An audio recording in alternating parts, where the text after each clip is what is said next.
Greetings, greetings, greetings. To make this while I'm on my walk. Oh, my son is resting too.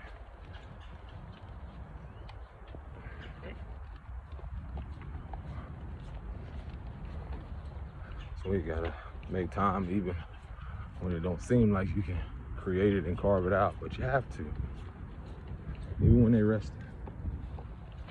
So let me jump right into this. This is pretty much a pick-me-up from the visual I was giving you all, especially my women. And men, you can incorporate yourself, or you can root yourself in this message as well, or visualize it as well. But I was continuing the message for visualizing yourself as a flower in the garden. And I'm gonna start as an individual. Again, for a lot of mothers, visualizing yourself as a flower, your body being the stem of the flower. Like, visualize it. I don't care what size you are, none of that matters. And your head is being a representation of like the petals, you know. And that's just giving you a visual as an artist. And so with that,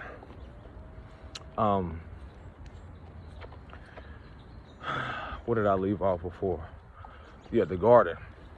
So imagine people in your life as they can represent flowers, they can represent weeds, they can even represent the bigger picture. The Most High represents a gardener that comes in and waters everyone. Meaning, like, the rain doesn't miss no one's house. So rain in itself, eventually we all get to experience it. So someone who is into gardening knows what I'm getting at. When it comes to watering a garden, you make sure you get every part of the garden. And if you don't, you know, eventually, depending on what you're growing, that the rain will reach said areas. But you do know that there are certain flowers that need special or unique treatment, or, you know, certain treatment. And some of us are those special flowers. Now, I gave you a visual how before, ooh, that's a great spot. Ooh, but how would I get down there? Ooh, it's a little, phew. I gave you a visual before of actually how, oh my God, I'm about to jump into this one, man. I gotta show y'all this. It's a little runoff.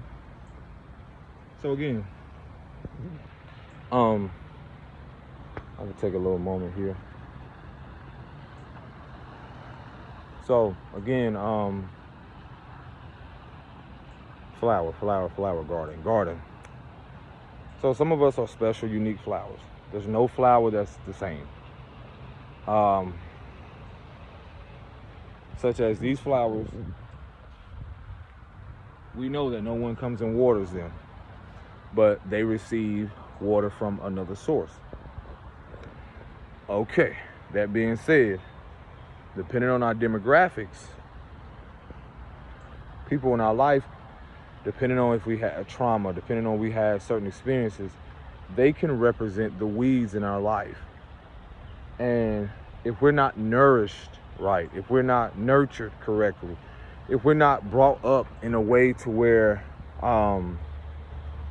we are to believe in ourselves and learn how to, you know, self-care, self-love is a form of watering yourself, nurturing yourself.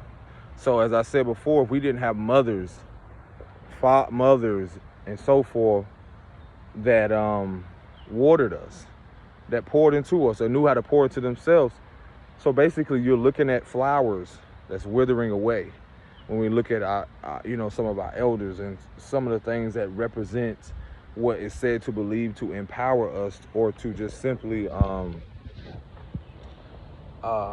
claim to nourish us as women and men, but simply was created to prey on our childhood woundings. So that being said, this is the thing that we are healing from. As much as people don't want to acknowledge, no matter where you are, depending on your upbringing, a lot of us have been at the hands of people who have never known what it was to pour into themselves. And again, it's like seeing yourself as a flower growing up in your childhood, and you grow from, you're planted as a seed in the garden being the world, but you specifically, your lineage represents a garden, and that's just the individual aspect of it. And you come along and you are that seed planted in that garden. Now, depending on your demographics, make sure the sound ain't on. Depending on your demographics, depending on your upbringing, it matters. It matters. Think about, I'll give you this visual of, look at the certain places in the world that do not receive the same resources. Now, if you think that the Creator, the Most High Source, created certain things, when you look at this water, there's an abundance of everything. If you believe that there was a structure or things put in place for people to suffer, to experience certain things, and there not be any type of, I'm gonna keep on walking so he can get some air, like for everyone to live abundantly. And sometimes the mindset of survival, people are so rooted in, again, seeing the worst possibility and never the best. And again, that's why I give you the visual of being a flower in your own garden, a representation of a flower in your lineage, and also a representation of a flower or a tree in the world. And you being that seed, and depending on your resources, whether that's demographically speaking, economically speaking, and so forth. And also, what did you receive as a child? So all that plays a part in why you see things the way they are now. All this division. Again, my perspective on life is that we're all in the garden. We're all in the garden, and we represent something. And we're able to become aware and see, because some look, but they don't see.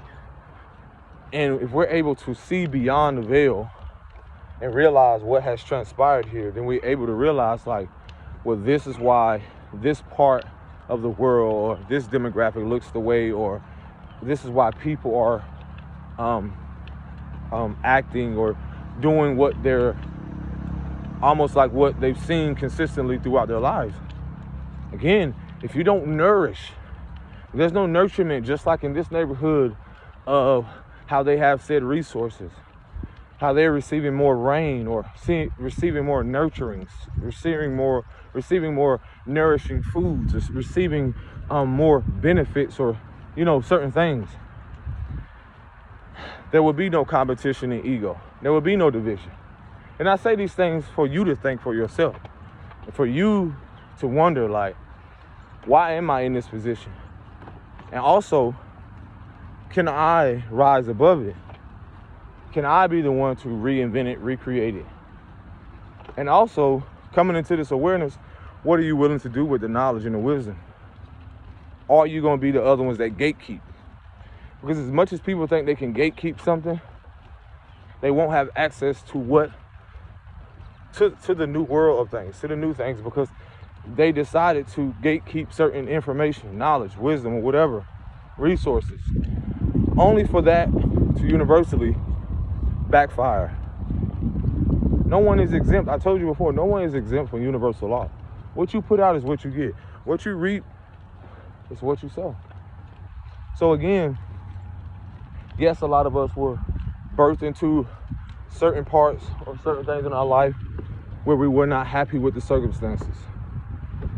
But does that mean you are not as valuable as a flower that is across the tracks, that has other things materialistically?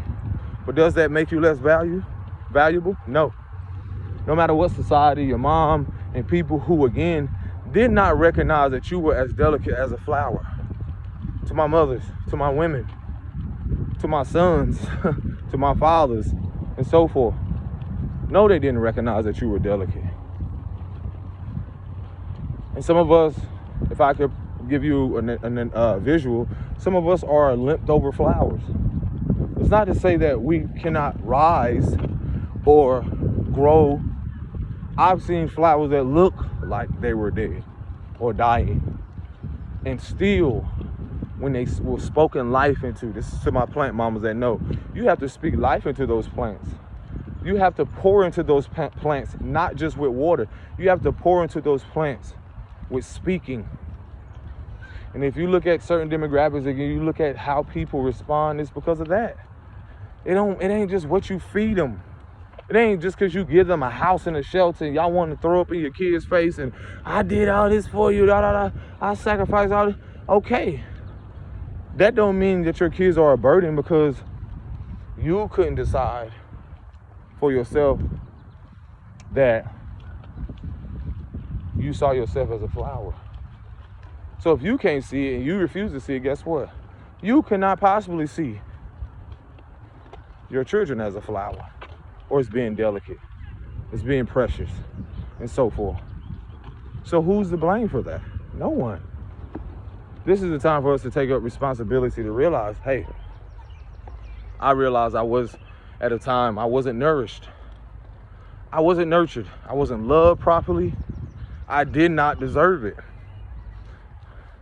I feel like that's one of the first things that we need to acknowledge, that you did not deserve. Yes, you were given that mother and father or whomever, but you did not deserve that treatment. No, they didn't leave you better than when they found you. They didn't. Let's be honest. Also, again, I give y'all this visual of being able to see yourself as a rose. Then you'll be able to reflect not on just the relationships you were in. You'll be able to reflect on the relationships stemming from where you are now all the way back to where you grew up, and see how you were not nourished, and being able to see how your petals, your mind, body, and spirit, your essence, you were not treated with love. Okay, duckies, I'm just coming over here, trying to find a spot. Oh, y'all bear with me, I'm trying to get this scroller to roller.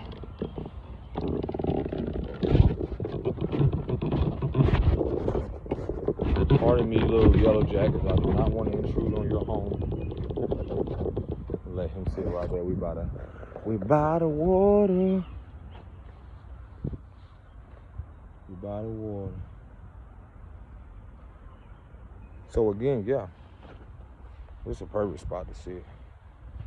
So yeah, I'm not coming to bash. I'm not coming to attack. None of that. It's not what that is.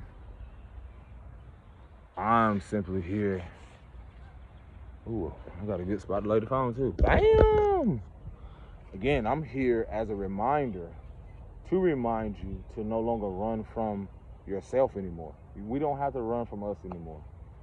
Again, visualize yourself being that flower and you are in that garden of life. You know specifically who are weeds in your life. You know what's good for you. You know what is reciprocal, meaning that there's a time where you can water yourself or water others and that be reciprocated. You know what I'm saying? In a way of, if I call and you call, you know, certain things where, again, that's reciprocity.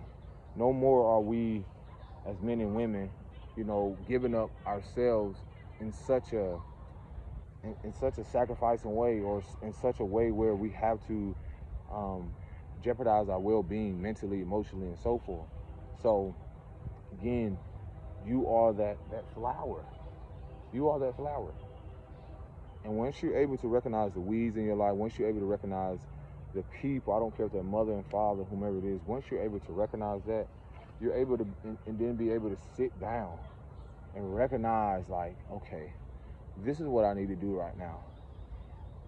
And as uncomfortable it may seem for you, it's going to be just as uncomfortable for the people once you recognize that, wow, this is the most high. How many lessons do I need to go through this time to realize like they needed to be weeded out? This no longer serves me. And you can literally visualize, like, how could I do this? Like visualize like the most high hands coming in and literally weeding those people out. But that's if you're ready to close that chapter. That's if you're ready to accept, like, this is what I know I deserve.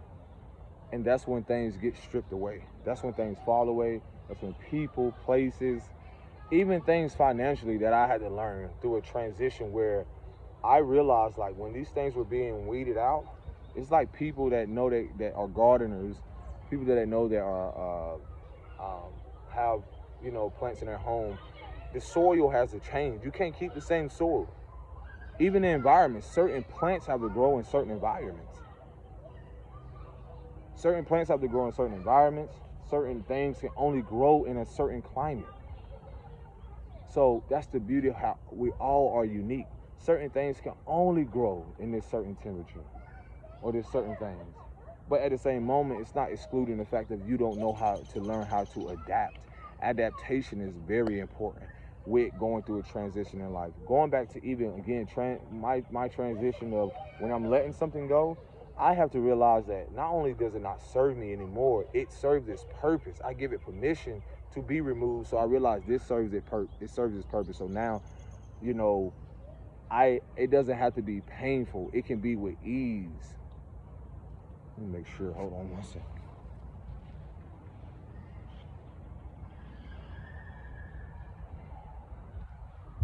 So yes, I had to get to a place where I learned I can let go of things now with ease. It don't have to be painful.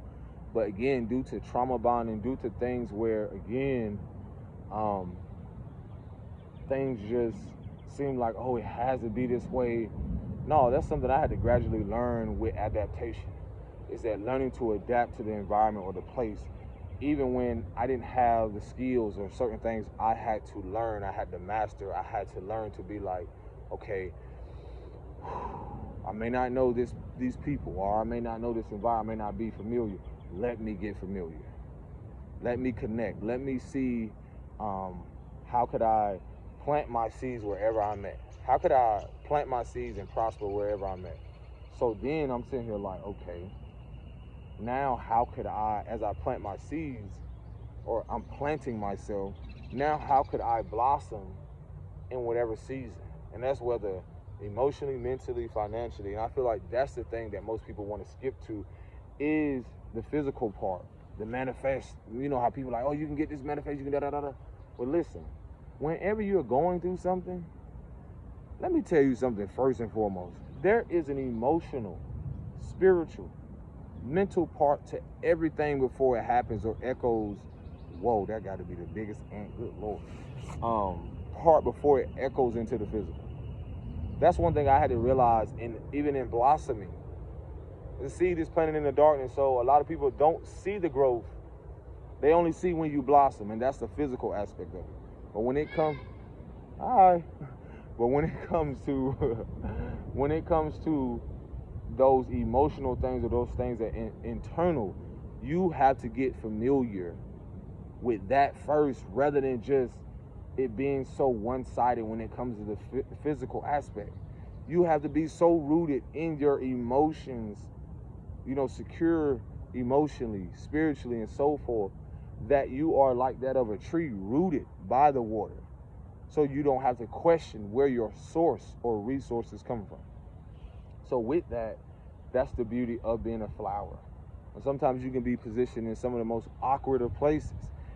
Some people think trees just grow up on a hill. Some people think trees grow here or whatever. And a lot of people don't realize this tree that I'm looking at, there's a tree that is growing sideways. And the roots you can see the roots, going at an angle, and the tree's growing downward and then up. So a lot of people don't realize, like, with that, is that there's so many ways to grow. There's so many ways to expand. There's so many ways to do things. And even if whoever has done it before you, they can never do it like you. That's what makes you so unique. That's what makes the analogy or the visual of a flower so important. There's no flowers that's the same. There's no flower when it comes to even you know, the petals, or even with certain things, there's no one thing that looks the same. And so we get caught up in the fact of how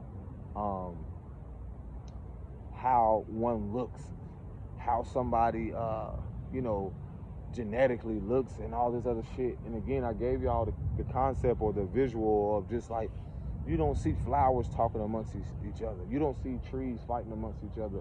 Whose branches is the biggest? Whose muscles are the biggest? Y'all don't realize how egotistical the world before that is crumbling is so rooted in ego, wounded ego, preying on childhood. If this person don't perform or isn't athletic, then they're ranking their value. They're not as valuable in, you know, the draft. You know, all these things where, again, it to some people it serves as is a very important, but from my perspective, it's like, what is that going to matter as you grow? You know, and again, my concept in life is we're all number one. We're all number one. No matter how athletic, no matter how skilled this person is, you know, it's automatically pinning the youth or pinning people against each other. It's all this versus. All of that shit is ego. It's ego. It's truly ego. So you have some of your greatest people, well, greatest athletes, because we're all grand and great. But you have some of the greatest people, and all the stuff that we've been fed has a lot to do with, it's focused on division, this person versus this person. It's very black and white.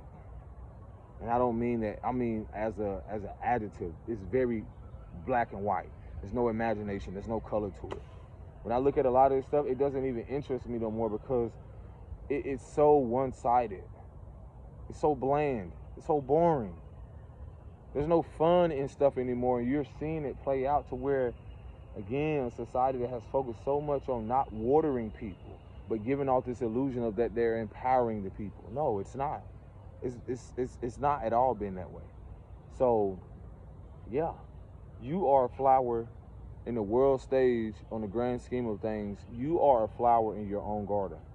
Recognize who is watering you. Recognize if you're watering yourself.